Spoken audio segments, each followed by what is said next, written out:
say it's over if I'm breathing. Racing to the moonlight and I'm speeding. I'm headed to the stars, ready to go far. We'll start walking. Don't ever say it's over if I'm breathing. Racing to the moonlight and I'm speeding. I'm headed to the stars, ready to go far. We'll start walking.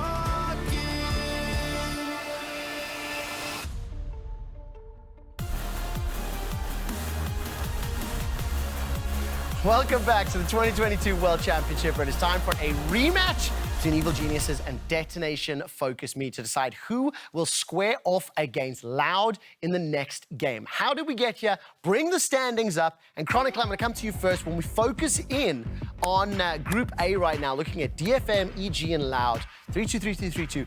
What's the biggest surprise you have when you look at those standings? I'm going to cheat. I'm going to do two. Fnatic being on top of the group actually surprised me, not because I don't believe in Fnatic, but because of everything surrounding. Yeah, with the substitutes and everything. Exactly. Them coming in, I was worried. They overcame that and I think should be on the top of the group. And it's going to be Loud, right? Like, I didn't expect Loud to put up this much of a fight. Detonation FocusMe and EG, I think, were very much expected to be around this position. Loud getting it done. Super impressive. Yeah, I mean, I share the Loud point. The fact that it shows in the bracket the fact that they're under, but really that's just, you know, alphabetical. They are right now in the best position of the 3-2 teams. They are the final boss. I also would say I'm surprised with Detonation FocusMe. They're the one that put the clown nose on me, so there's a shock there. You know what? I appreciate you calling that out. I will say now, as we take a look at the schedule, a reminder, as this is the battle for seeding, 2nd, 3rd, and 4th, all three of these teams will take part in the bracket stage of play-ins. What we are looking to do is sort out the seeding. Who will be the final boss? It's whoever wins this bracket between Loud and the winner of EG versus DFM, as well as 3rd and 4th, who will face off against Mad Lions and Saigon Buffalo. In order to set the scene, I'm going to ask my analyst in a moment to give us some keys to victory. Then I'm also going to allow each analyst to rebut, debate style, the arguments put forward.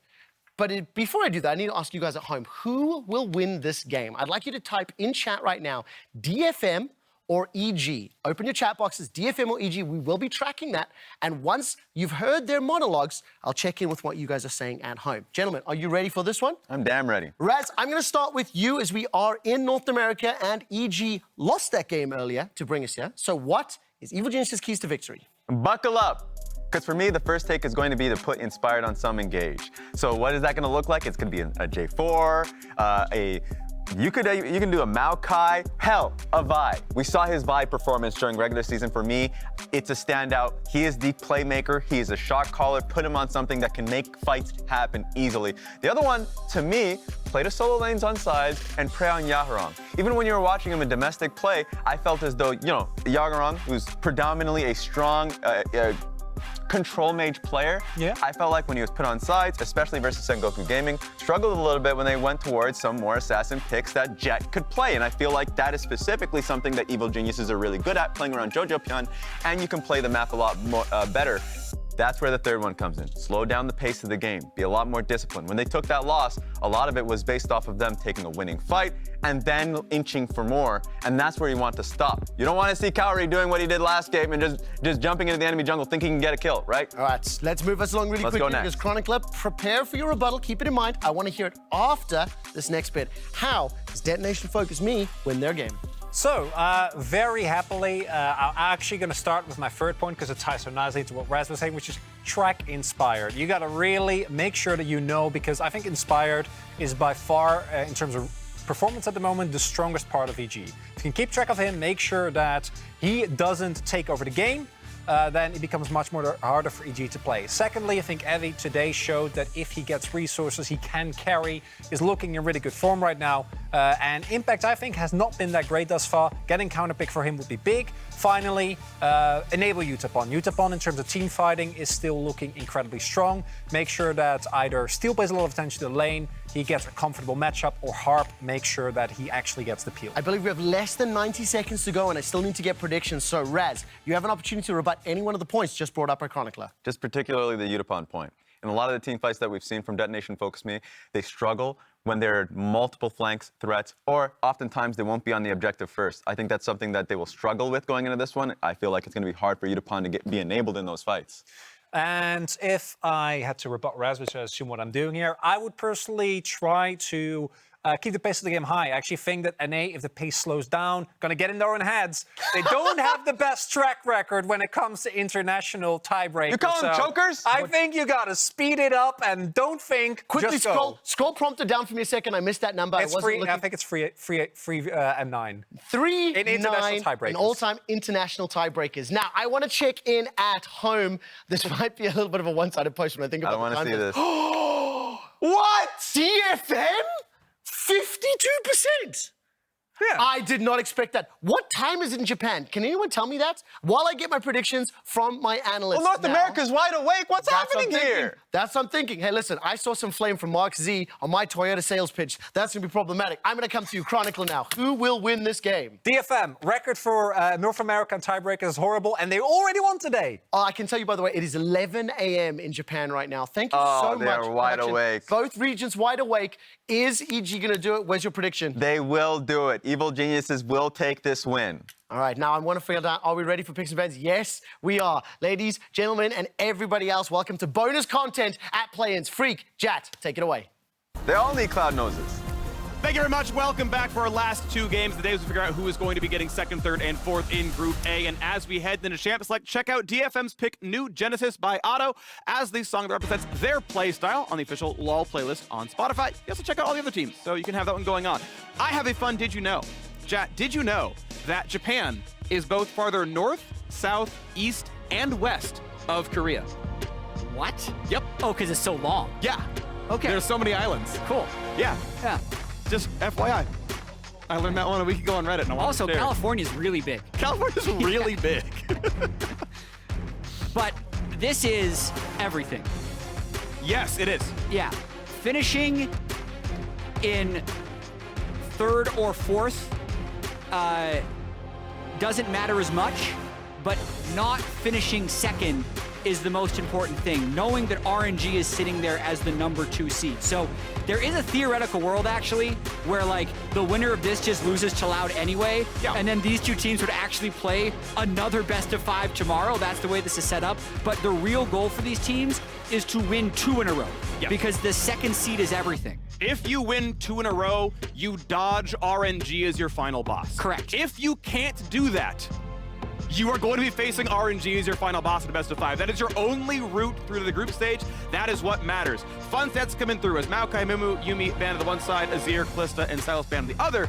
Of note, EG are undefeated on blue side at Worlds so far. They are 3-0 on blue, 0-2 on red, as they had a faster average win time than DFM. They got side selection, I'm assuming, and chose blue as a result. They get first pick for Aatrox for impact here. Looking pretty good so far. Yeah, and the reason that Loud is the top seed is because they had the fastest average win time of the 3 groups that are tied, for those of you that are wondering. And some very notable differences already in this pick and ban phase. There was the post-game interview that Vulcan gave after the loss they had to DFM today, where he said, yeah, actually, we greeted and didn't think they would play Yuumi because they hadn't played it in the past. Yuumi then had a huge influence over that game, so right off the bat, bam, they bammed the Yuumi.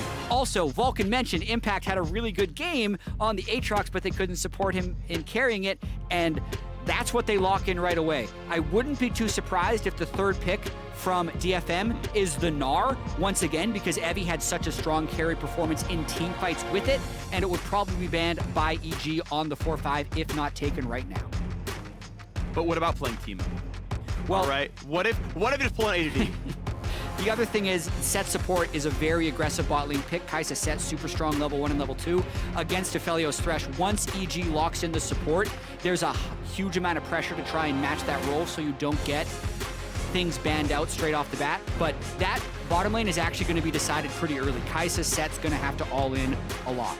Harp has an all-time 6-4 record on Sett, his 4th most played champion in competitive. So actually, a lot of comfort for him as they fight to get an easier road through to the group stage here at the World Championship.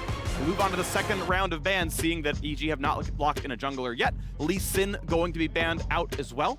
A further fun stat for EG based on all of 5 games at Worlds. Not only undefeated in blue, they are undefeated with a gold lead at 15 minutes. So if they can get ahead, they've closed that every time. Now we're measuring the exact same 3 games. Sure.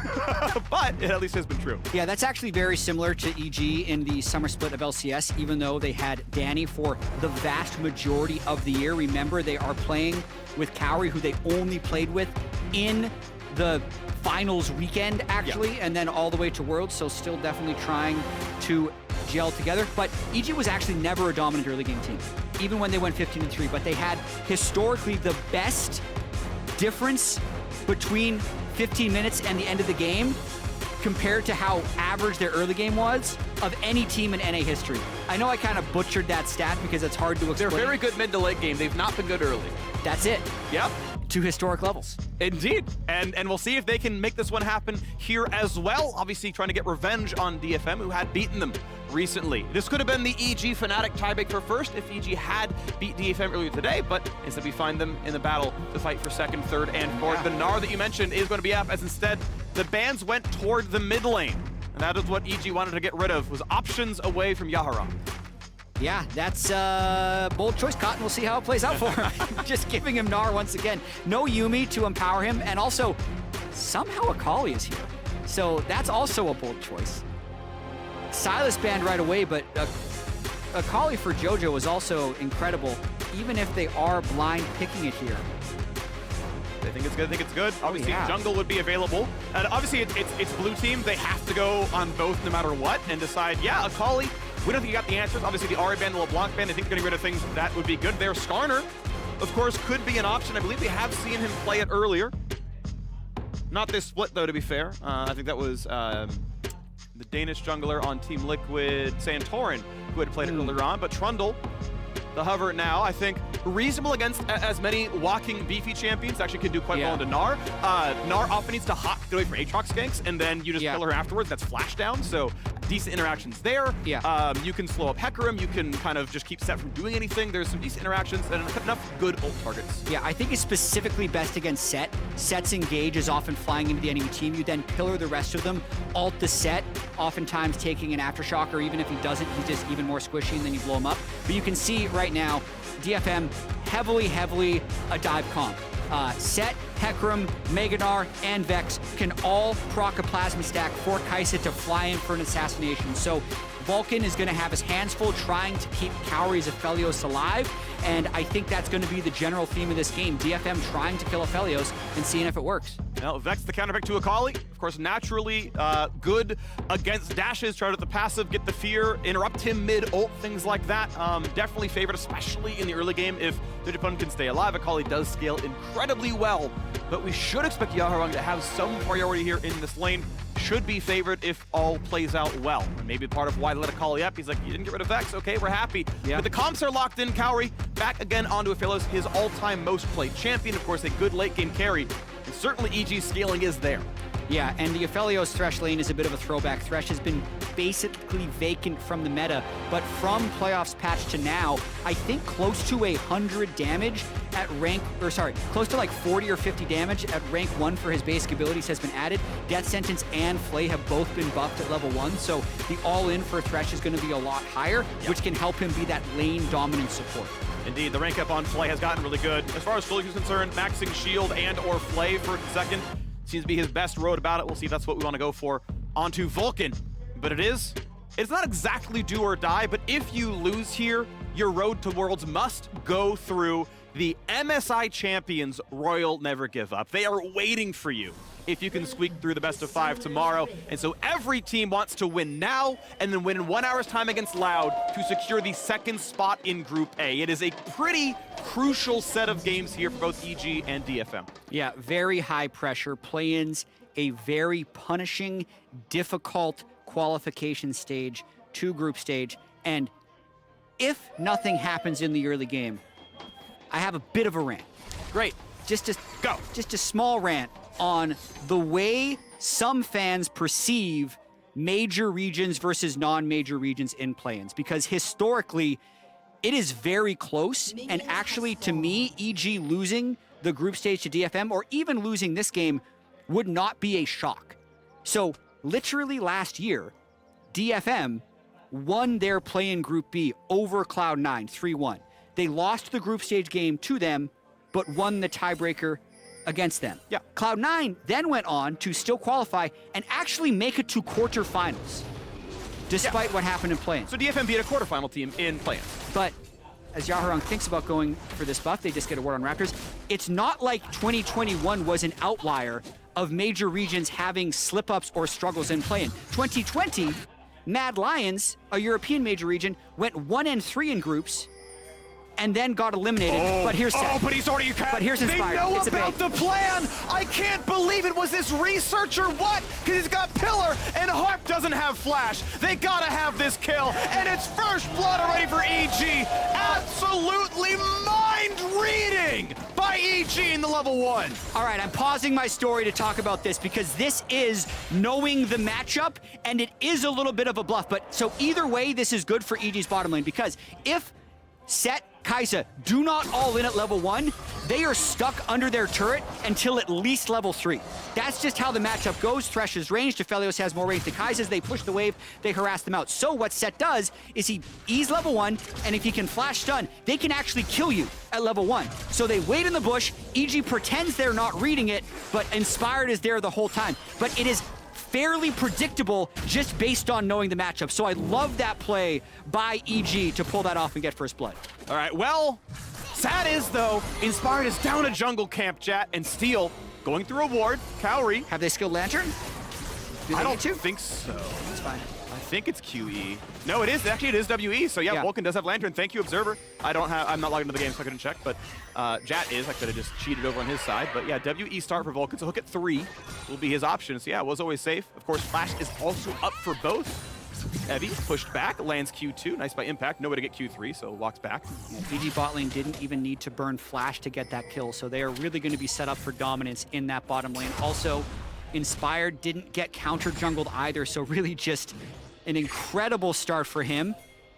Now pokes out top lane. Evie should be able to escape. He is hugging the wall. Pillar is on, hops over it, and then Flash at the end of the same. But that is still Flash down. There's health bar down. There's Evie taking a pretty early recall. And Impact is like chilling with the wave that he's going to farm no problem. This is gonna force TP out of Evie. Wow, Inspired domination at the start of this game for sure. Amazing read on the bottom lane play and then still getting the summoner spell top lane. Back to World's history. Yeah, 2020. Mad Lions goes 1-3, then loses the best of 5 to Supermassive from Turkey. Then also LGD, even though they eventually made it through to the group stage, was 1-3 in their play-in group, losing to PSG Talon, Unicorns 11, and Rainbow 7. So 2 major regions had significant losses in the play-in groups in 2020. In 2019, even, Splice got pushed to 5 games against UOL. They lose one of those games. They are not out of play-in whatsoever. They also advanced all the way to the quarterfinals. 2018, Cloud9 has to go to 5 games against Gambit in play-in. That team made all the way to the semifinals. So, like, the point here is actually every year, play-in is always incredibly tight. Yeah. And it is by the skin of teeth that teams make it through. So I personally hate the memeing that happens as soon as there's the chance of a, quote, misstep by a major region, when it happens literally every year, because non-major regions are actually good. And people are not willing to admit that. So this is a competitive matchup. The next game will be a competitive matchup. And to me, the conversation should be about the winners. I agree. I think well put, and I'm glad we got the rant out there, Chad. Thank you very much. I'm sad Twitch clips are... Oh, good! Bye! Speaking of winners, jojopyun solo kills mid lane in a counter matchup. And also, JoJo's Akali's really good. Yeah. So they probably should have banned it. And EG is trying to pop off right now. All right, triple stun comes Big in. stun. They're going to be grabbed. TP coming down as well. Trying to burn down the AD carry. Heala's on cooldown for 5 more seconds. Autos come into the Fist Second Plasma. Can't go through, but can they get the rest? The cleanse comes out from the fear. Kaori, 1 hit from dead. Ulti's going to land, and he's going to reset it, but he can't go into the tower here. It's a 1-for-1. Both AD carries dead. Both AD carries dead. Minions dropped for both. Yaharong, very nice teleport right there. The natural recall put him in position to be able to teleport back to that wave. Not quite accounted for, I think, for EG. That felt like the slowest turret dive in history as well, partially thanks to the triple stun by Harp's Sett. And JoJo's got to watch out. Turns invisible a little. They can't be auto attacked, but course, doesn't want to get pushed back in any farther, so takes the shuriken flip backwards. Ward is killed. Yaharong gets back to mid, not dropping too much. Yutapon quickly sidesteps into mid to grab the melee part of the wave, and then will collect the resetting bot wave. As Impact, of course, with a lot of pressure in the top side. Cannon is healthy enough for Evie to get it. Level 6 for both top laners soon. Yeah, so Jojo, level 5, gets a little bit of poke. He knows he's going to hit level 6, pops the energy up by pressing his W, and just honestly... Free 6, yeah. Yeah, actually kills him free 6. I didn't even realize he didn't use ultimate, and gets the flash. So Jojo going to be in total control of that lane. Who they get? Okay, so he gets stunned before there's aggro, or like as the player gets aggro? Okay, so EG didn't take aggro right away, otherwise that dive would have been tragic. So Harp, great to get the triple stun, but actually too early on the triple stun, because that prevented them from heating up the turret, and the teleport does eventually come in to kill Kaori. And of course, can't go any farther, but that would have been a little bit dangerous if they were any farther up the lane. A chance to go for a reset and push in a bit farther. Fear comes in. You can see the amount of damage you can deal there. And if this is really tight, you can even fear like Akali out of E2, which is a lot of her damage, right? Her damage is really pushed into the Q, the passive, but also the E as well. And if you can cut that one down, especially as it gets ranked up, you confront a lot of damage here. Inspired slinks into the bottom side. Does Harp go for the play? His actual flash is up. They know Kaori has no summoners. They know he can't get away. Oh, Impact! Another solo kill. It's solo lane diff right now for EG, and he has to ult away, but the fear almost landing from Steel, forcing the flash out of jojopyun. The jungler is around, but not getting enough done. Inspired ganks have landed. These ones have only burned summoners from Steel. Yeah, Ghost and ult by Steel there. Gonna really diminish his power for the next gank, and Impact stepping up with the pressure on. Same matchup he played in the previous game today against DFM with the solo kills. So now both Impact and Jojo have pulled off solo kills within the first 8 minutes against DFM. Watch that one again. So half HP mini Gnar, not a rage bar really available, so we know it's mini only. And is it just like landing a good Q1? Yeah, I mean, Oh, for the Q1. Yeah. And then the ult move speed gets Q2. I mean, really clean. Evie had some incredible sidesteps in the last game, so I think he's just been playing with so much confidence. But ultimately, like, the win there is so small for Evie. He just needs to wait for the wave to crash. It was going to happen naturally, and Impact does a good job punishing. Flash is up now, but it might have still been down from the prior gank, as we're only 8:40 into the game. I think, yeah, I don't think he had the ability to actually get away from it at the time. Everything else was landed from Impact here, so well done by the EG top laner. As Evie going to be back up pretty soon. And Gnar indeed going to be able to be very safe in that one, but we do have the Herald being started here. Inspired is on it. jojopyun. Oh, looking for a dive. I mean, he's going to be Gnar soon. And though Evie does have flash, I think Impact's like, yeah, we'll take the trade because Akali is on the way, and Evie's like, I can crunch. He can try to flash, but the damage might be too high. When does he go for it? Yeah, flashes away, and JoJo's want to sit under the tower. Cloud Drake for Rift Herald trade is also the other thing that was happening on the map. This is much more traditional NA EG. They actually really didn't care about the first few Drakes of the game, almost always went for the Rift Herald, then would feed the Rift Herald gold generally to Danny. So we'll see if they do that to Kaori or if they do that to Impact or Jojo. That's been the weird tweak with EG's playstyle since Danny's started underperforming and eventually Kaori came in, is Impact and Jojo started getting a lot more of the gold devotion. But I think they were at their best when the AD carry position got the majority of their resources, and that, I think, is what they're going to be doing today. I think so. And we're on to this one as we look for the next play. Vulcan go for the hook, and the sidestep is correct. He predicted Harp to juke down. Harp called the bluff, just walked left the standard juke path, basically, and, you know, wins rocket resources there. 1,400 gold lead down a Drake, but 300 gold more to be earned via the Herald summon. Top lane is down, I believe, 2 plates, so top is an easy place to go. Bot lane is down 1. We need a lot more work until that kills the entire tower. Wouldn't mind Aatrox getting a bunch of gold. We'll see, though, as Inspire gets rid of some wards in the bottom river and looks around to see, is there a dive? Is Steel going for us? Kaori playing pretty far up, playing in lantern range for Vulcan. I'm not sure if Steel poked his head out the other side of that ward recently, because they're playing with a pretty high level of certainty that the Hecarim is there. And yeah, they are just trying to feed Aphelios. Now they're going to share that gold, though. I mean, Inspired always gets a share of Herald plates, so it doesn't really matter. Trundle going to be on that one. But Kaori does get 160, it looked like, from the charge, as 4 plates down to the bottom lane. Yeah, Jojo spent a lot of time moving around, actually, so you'd think the guy that gets the 1v1 level 5 solo kill that burns the opponent's flash would be up in CS, but he's actually down 20. So part of that is Yaharong has done a very good job keeping his farm up despite being in threat of Jojo killing him, but Jojo's also just left twice. He had that huge roam up top lane to get Evi's flash, and he had that roam bot lane to kind of soft secure Kaori this turret. Yep. And this is Aphelios' go time, 1,400 gold lead over Yutapon's Kai'Sa. Yeah, 610 is a beautiful number for every AD carry to see. It means you got a plate and first turret gold solo. Ah, it's beautiful.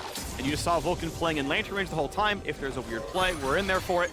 But the Sett had already recalled out, and he knows that he can play for the rest of it. So Gale Force is in. Oh, wow. Plus more. I mean, Kaori is very big. Oh, and this is huge, too. 3 plates left on the top lane, immediately sending out that lane. Impact's likely going to take this recall, run out bot lane. And actually, if you look at the minimap, Jojo is looking for an assassination, but he's getting marked by Yaharong. So Yeah. a little bit of a dicey situation. No boots on the Kai'Sa. Going to be jumped on. A bit of damage put across. And yeah, well, I mean, Jojo is like nearly in lethal range.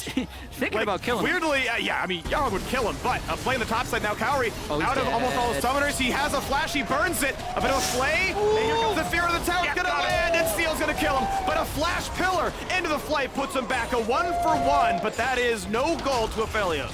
Yeah, that is a huge move by Steel, knowing that the Aphelios Thresh are going to try and use this Gale Force power spike to ram that top turret down. They get the brief numbers advantage and shut him down, essentially. Even though they didn't get the bounty, this is a massive amount of gold denied, because I think left in isolation, they get that. Oh, wow, they took the fight. Yeah, I think... That's so greedy. Mega greedy. Possibly because Kai'Sa was still bottom lane. EG thought Harp or the group wasn't going to be up there. And despite having Gale Force Flash, they get the kill anyway. That is a massive step back in terms of Aphelios' acceleration in this game, and a huge play by DFM. I would say that is always the hardest part of swapping to like top lane as the AD carry. Is so often it's like we have negative wards over here, right? Like we have just put a support here. Like maybe we have mid prio, I don't know, but like I actually can't believe they chose that play without any vision. I think you got to go slow. Yeah, it backfires, but now we got to fight in the opposing jungle now as well. Steel, can you pillar that? Not quite. There, he hits it. And now Steel has no good way out. Ulti gonna be gone for a while. Aphelios gets the attacks, and Aphelios gets the kill. A red hand off for good measure. And EG now with the numbers make the play topside. Impact was even there. And though they're sacrificing priority for bot, no one's pushing that one in. So as this is now Evie, who's gonna be safe under tower, but so much gold earned from that dive. Yeah, wanting to reset on the map, but that was the EG gold funnel back at it again. You notice everyone just stopped hitting to allow Kaori's Aphelios to get that kill. Up to 6,000 gold, 800 gold richer than pretty much anyone else in the game. Yeah. What's interesting actually is coming into the day, Kaori is the number 5 player at play-ins for CS per minute. He's actually been able to farm. Okay. He's actually, like, he's at 9.9 across a bunch of games, where he was, to be fair, they were 3-1 coming into the day, so okay, he's probably got a winning record and had a lot of control, but he has at least been able to acquire farm. To your point about them funneling gold, I think I agree. Like, it's been more the impact show than it was in the regular season and during playoffs for most of it as well, but he has at least gotten his farm up and finding, oh geez, comfort on Aphelios, but Yaharong, that's huge, gets the assassination. Steel wants a bit more. Vulcan does not get ulted upon. No Ghost to get the rest of the way into range. I don't think you can dive this one with the shield. I think it's going to be okay. Indeed, no play. Very critical that DFM keep finding angles onto Kaori. They have basically their entire composition devoted to that. If they can keep his flash and cleanse close to cooldown, and if he keeps not necessarily playing around the right lantern range for Vulcan, that's going to continue to be a possibility. Remember, Evil Genius's Academy was where Kaori spent most of his summer split. So this is vastly a higher amount of pressure than he has been experiencing for most of the year. And I think these last 2 moves after getting such a great early game have been a setback that keeps DFM in the game. As we move on to this one, second Drake of the game has spawned. EG, of course, have already used up their Herald claim. DFM cross-mapped it for the Drake. And now we can see the second one under fire relatively soon. We saw Inspired look for a second, dropped it away. As Kaori shoves in the mid lane, they maybe have the space for it. I mean, Vex is playing so far back on her lane right now. We know it, but the vision's not there for it. The EG have complete control of this dragon. Yeah, no Mythic on Kai'Sa still, so unless they get another huge pick onto Kaori where they can burst him out, there's just no contesting this one. Really just need to watch if EG plays this clean. I think they have the tools to be able to win this game. The mid prio should be fairly easy to accomplish with Aphelios Thresh in their current power level. They just need to play properly in Lantern range, and they can get it done. You're gonna get it. jojopyun grips himself the Drake. I know Baron gives local XP as well as global. I don't know if Drakes have a lot of local XP. They might have been trying to funnel jojopyun that one as the second Herald is up. The fight might be coming in soon. It's going to be Inspired. No Lantern, though. Impact wants to be in. What's the front line looking like here? First W misses for Yutapon. There's the dunk in the Huge first line. by Harp. Gets a lot done. The punch comes across, a flash away, and it's Yutapon chasing him, and a Lantern gets him out. Vulcan somehow claims the kill credit, but this team fight's looking beautiful for Evil Geniuses. 2-0. Big goal for Evie. Hook's not going to land, and Kaori's in a weird spot, but from the back, Impact knocks him down. EG are up 9-3, and they're about to send DFM to the 4th seed. What a crazy fight. You could really see DFM one at a time taking their shot at Kaori's Aphelios and just duck, juke, and dive. I don't think I have those three correct, but that's essentially what he did. Lantern coming back off cooldown for Vulcan towards the end of that to secure it, and DFM actually burned everything and still didn't take him down and lose the fight 3-0. Dodge, duck, dip, dive, and dodge. Well done here by Kaori as he starts the poke, and yeah, they know Lantern's down. It's like, all right, buddy, you got no flash, I think. That's why you're the play-by-play. I actually like the angle that Harp finds here. Inspired can't give this angle in the future. It's really important for the front line not to have a straight line between themselves and the carry, otherwise Sett can ult into him. But Kaori did have Flash Gale Force, so he's able to avoid the fight overall. The amount of mobility that Aphelios had in that fight is pretty absurd when you think about it. Misses the Q on Yutapon, but still really difficult to bounce close enough to kill the Kai'Sa and buy time, but not get in range of the turret.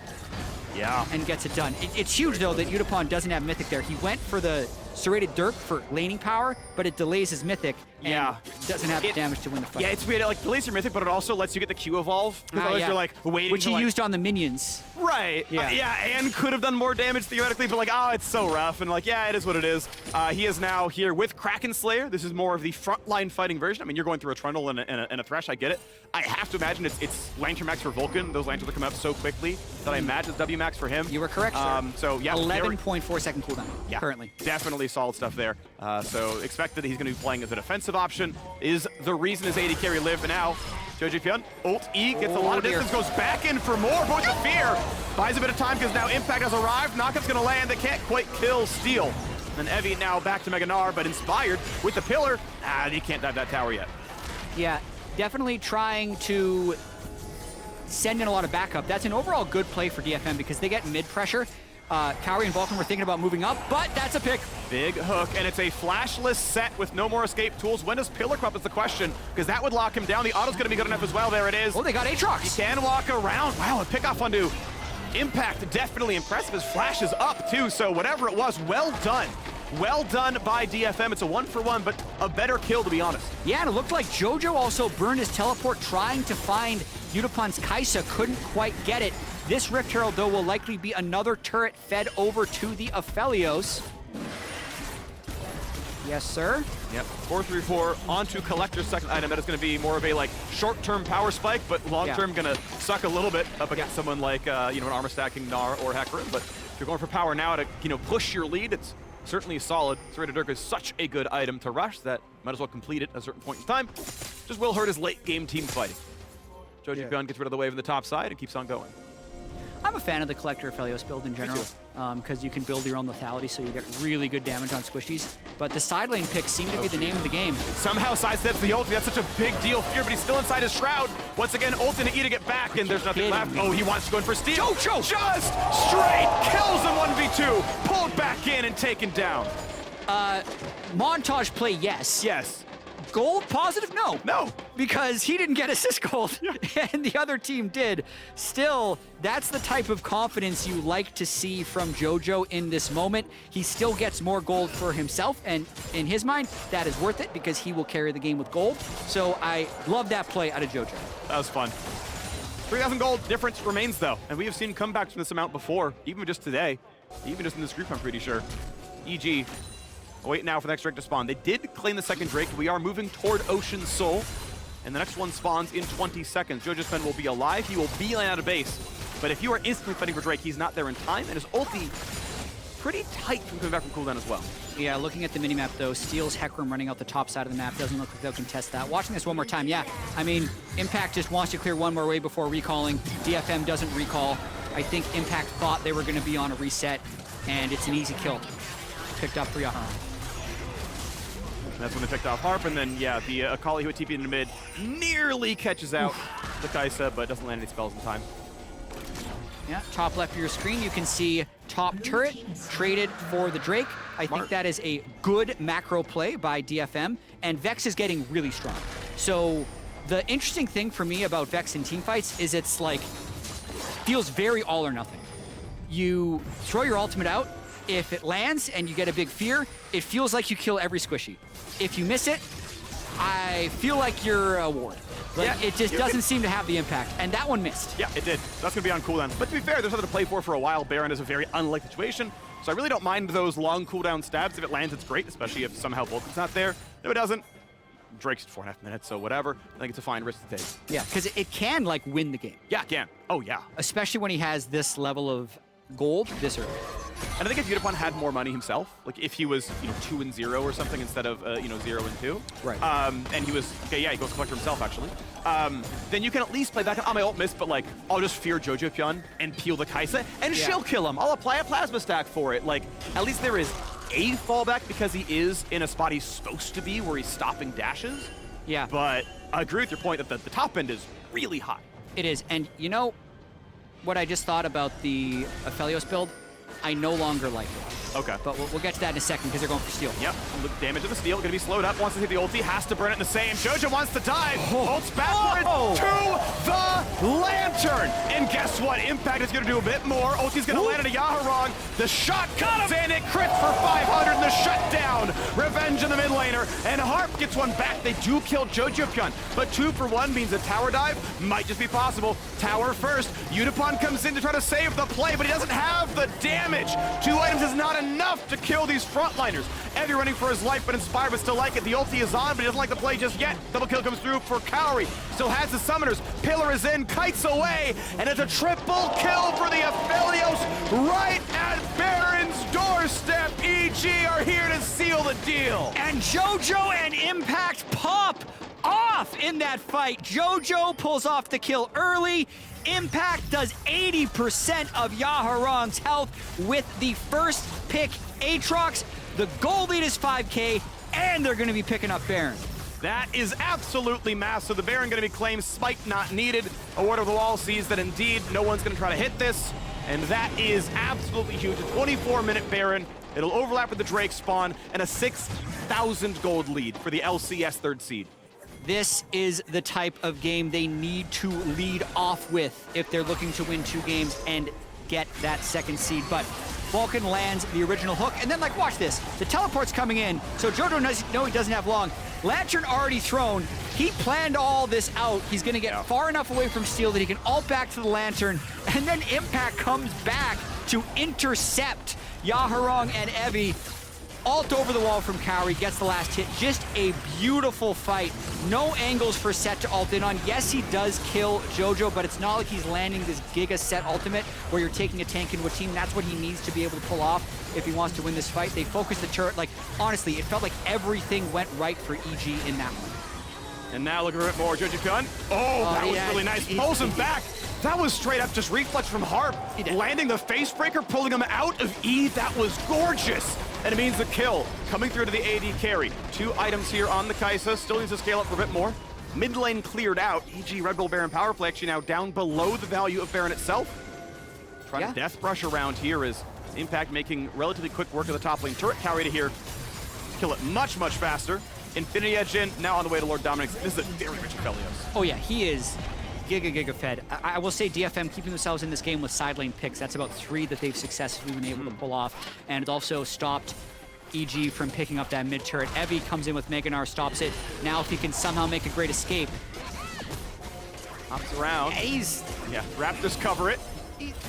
Well, he's pretty fast. Yeah, he's actually no one's top left of the map, so he can be fit to get out there. He's too good, and they get the turret in the bot lane. Okay, money earned. Looks like there's no bounties on the map as far as I can tell, so it's not the extra value, but oh, now it's too much. Okay, this one's dead. 100% he is dying here.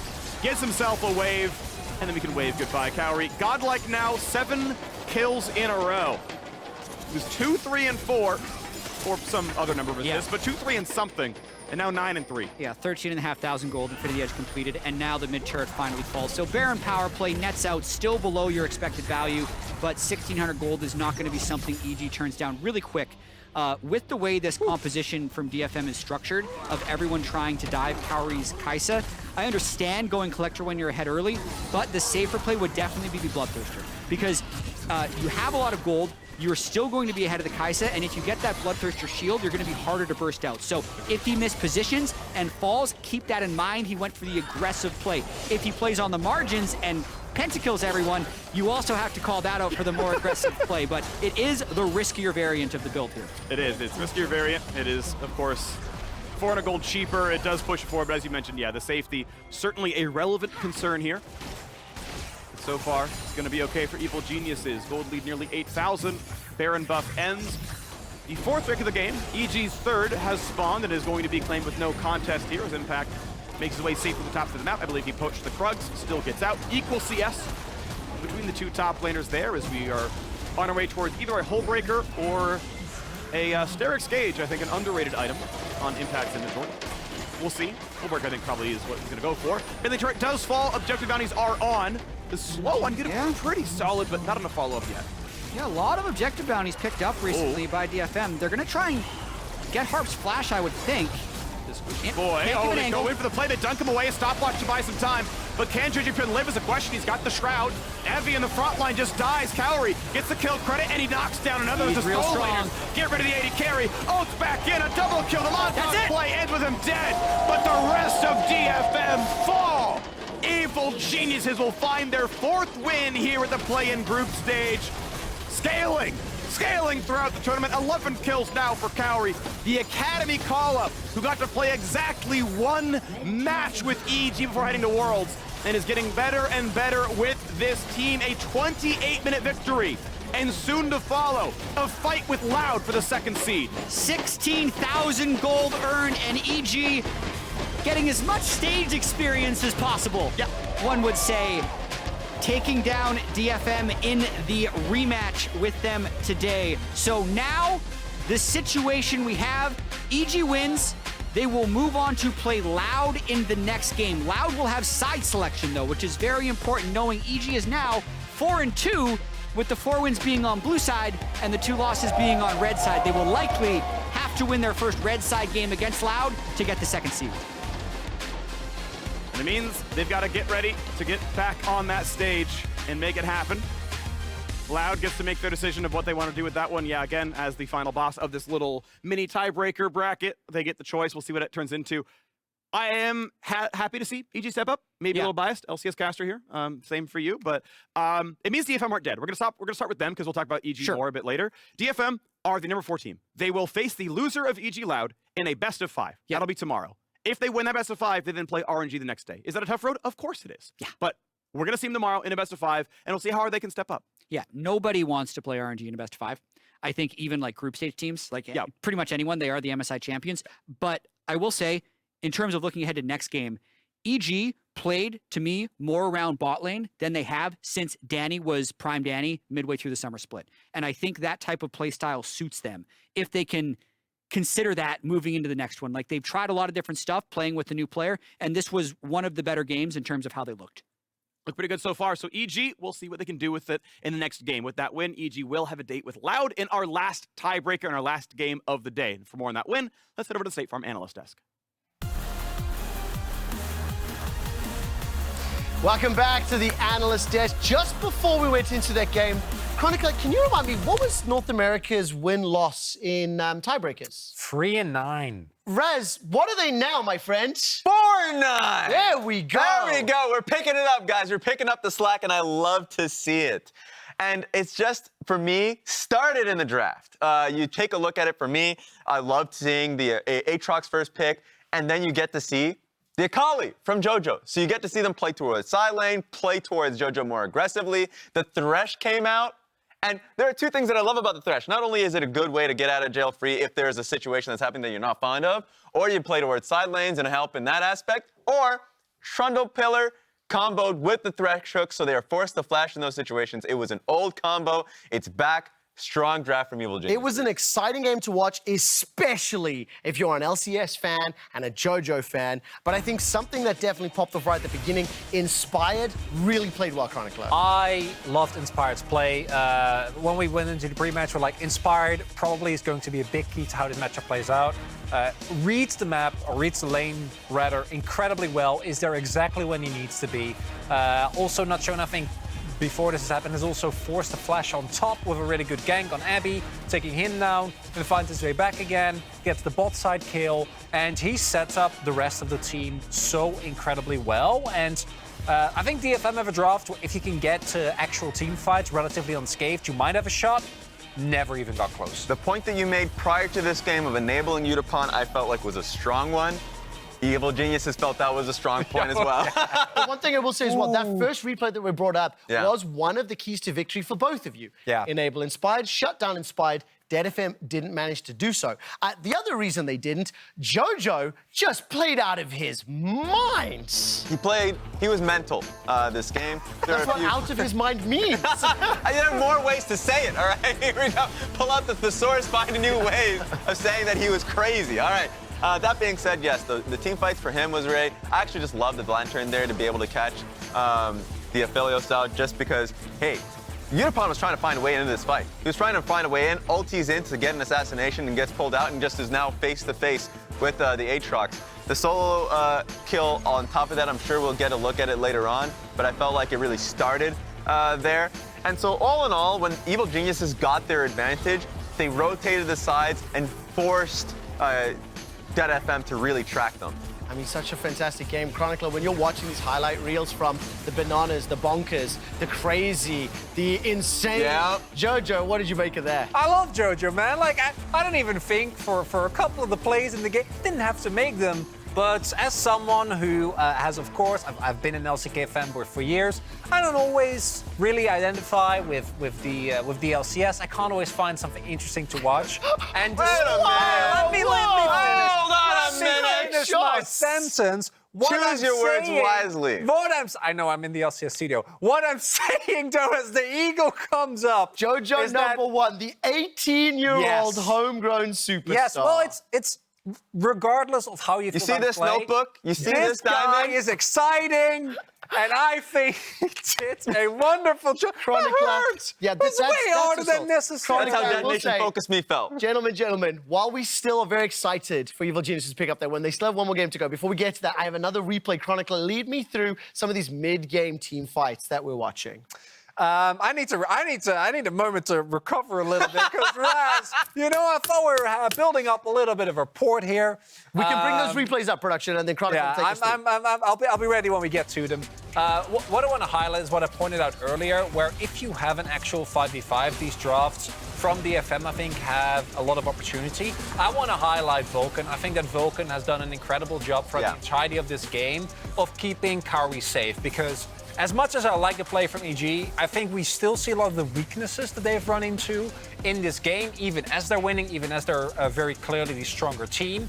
And I think that Vulcan on the Thresh actually took away a lot of those, able to get not only Kaori, but also Jojo if he goes a little bit too deep, which, as much as I love watching him, sometimes happens, able to get him back. This is a really good example, and it really enabled EG to both play as aggressively as I think they look best in, while simultaneously being able to pull it back when necessary. Yeah, I mean, just beautiful to see.